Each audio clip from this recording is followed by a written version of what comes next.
Is ticker symbol DWAC going to bounce and is now the time to buy? What's going on, guys? It's Justin from Push and Profit. Hope you're having a beautiful day today. And on this video, we're going to be talking about ticker symbol DWAC, which is DWAC. Now, this is a stock that I've been covering for quite a while on the channel, ever since it's pretty much been traded, right? For the last few weeks I've been covering it. We talked about the uptrend, we talked about all these areas over here, this descending triangle, and in my last video we were pretty much around here, right? And I mentioned that if we break below this area of support, that pretty much the stock is going to be a all hell's breaks loose type of scenario where we're going to have a lot of selling going off, right? And the reason I mentioned that was because this has been pretty much one of the strongest supports that we had for this ticker symbol, right? We see it a multitude of different times. 1, 2, 3, 4. Looks like it was almost holding up over here. So 4 to 5 times. And again, you have to understand that the stock has not been trading that long, right? Now, in that video, I mentioned how we had Elizabeth Warren. Some people commented on that video, Pocahontas. I'm not sure what that reference was. If you do know, comment it down on this video.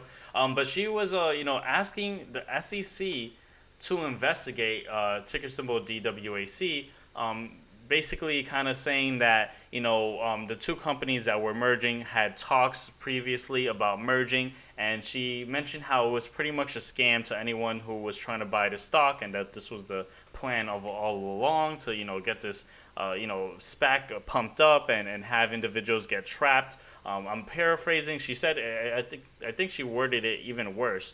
But pretty much, that was just a bad catalyst event, right? Now, it ended up breaking down, right? And pretty much from the low today, you got to understand the market's still open. So you're going to see, these candles still kind of move a little bit of today.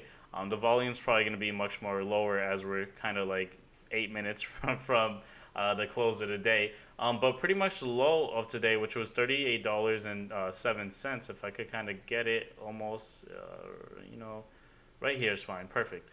So from here to, where the support was, that's almost like a 42% drop, which is a big drop, right? Now, me personally, I didn't short the stock. I did mention that if it fell down, it'd be a good opportunity to short the stock. And I didn't. And that's because, I was catching the Tesla play that I catch. If you guys watch my videos, you'll see the Tesla stock that I was really just kind of like trying to catch this move. But again, when it comes to trading, you're not going to catch every single move, and you can't do this shoulda, woulda, coulda stuff. You have to, just take it as it is.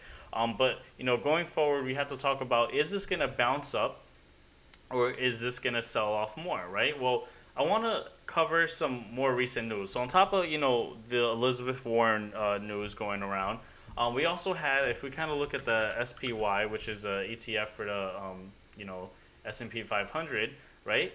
We see that there's been some selling going off, right? Now, we do see towards the end of the day a little bit of a rebound, but I kind of want to talk about the selling going off over here. So on the 22nd, we had Joe Biden pretty much appoint Jerome Powell for a second term to be the Federal Reserve Chairman, which was pretty much expected. However, there was uncertainty that was causing the market to kind of have a few red days. But, we had to understand that, for the Fed chairman to change, it would have been a disaster. So having Jerome Powell, someone who has been leading the Federal Reserve during the whole pandemic crisis, just switching plans would not have been a good idea. And so we have him there. Now, the next problem that we have, though, is that if you guys have not been paying attention, inflation has been absolutely insane. If you guys saw the last inflation report, it's not just gas and groceries, it's everything that's really high up. And so the original plan was to, taper, meaning reduce how much the Federal Reserve pumps into the market, into mortgage-backed securities and bonds, and, slowly taper off. And then in June 2022, then raise interest rates, right? Well, now we're looking at a different scenario where, we have Joe Biden where his polls are falling down, and one of the biggest concerns is inflation, right? And so one thing that, they're looking into is possibly raising interest rates higher, right? At much sooner than June 2022. And the reason why is because, when you raise interest rates, it helps, fight inflation off a little bit.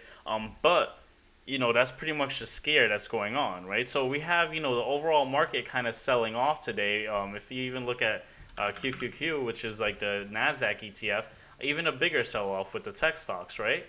So definitely, not good news, with DWAC, ticker symbol DWAC, because we're fighting, the bad catalyst event that happened last week with, Elizabeth Warren, Pocahontas, as you guys commented. And then also, just overall with the whole market, with the uncertainty of, are we going to have to really, nudge in much more to fight inflation? Is inflation that bad right now that we're going to have to raise interest rates much sooner than expected, right? And of course, Joe Biden would want to, raise interest rates much sooner. Anything he can do to obviously help fight inflation if it's a big, if it doesn't, slow down at the rate that it's at, right? So, going back to DWAC, I just wanted to mention that because I wanted to talk about why, we had this big red candle today. It wasn't really anything related to the DWAC. It's just the overall market. So just to kind of explain that. But I want to talk about this critical moment that we're in over here, right? And I'm going to have to draw a line. I'm sorry I'm going to have to clutter the screen. I hate doing that. But it's the only other way I could kind of show you guys where we're at over here, right? So let me kind of just draw that right here. And then we have the drawing tool gone. Okay, cool. So basically, we're hovering on this area of a support. Now, the reason I call this a support, and it's pretty much the last support standing for DWAC, as this is a stock that, again, hasn't been trading that long. But if we kind of just go back, and I hate to drew this, but if we go back over here, this is the only pretty much candle we have as far as the support goes. We did see that this candle, this was on the 21st of October. It ran up, right? Then it kind of didn't go much higher, and then eventually that was a resistance, but then we bounced off of that and continuously kept going up all the way into the high 120, right? So this support hasn't been tested that often, if not ever, right? And which is pretty scary considering where we're at, right? So if we break this support, and we're close to it, we see the body of the candle, is still holding above it. The candle wick has dipped a little bit below today. But if we got to see if this stock is going to bounce up over here. So there's two game plans we have going on over here. And I just realized my camera is not on. So you're going to realize that there's like just a little black box over here, and that's completely fine. So one thing that I want to talk about is if we break above this or break below this support, then this all hell's gone loose again, and it might be another opportunity to short the stock, right?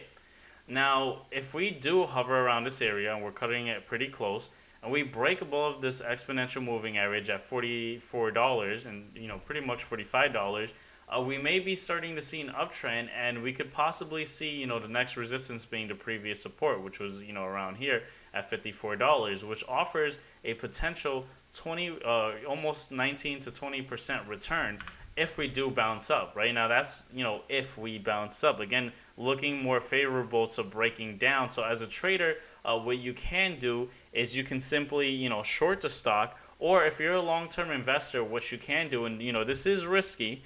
So I don't recommend it for everyone, especially if you're a beginner. But if you're holding this long term, what you can do is purchase, put options as an insurance. Meaning, as this goes down further, your puts are going to make you more money while you're still holding a long-term position. And then once it settles in, hopefully more good catalyst events come in, you could just average down, which if you're unsure of how to average down, I'm going to link a video in the description of this video, or I'm going to pin it to the comments so you guys can watch that video. But let me know what you guys think of ticker symbol DWAC. Are you guys bag holding this? Are you guys, did you cut your losses? I know I haven't covered this in a few days, but I kind of wanted to retouch at where we're at. I do apologize that the webcam did, die. I'm using my camera over here. But with that being said, let me know in the comment section below, and I'll see you guys on the next video. Take care.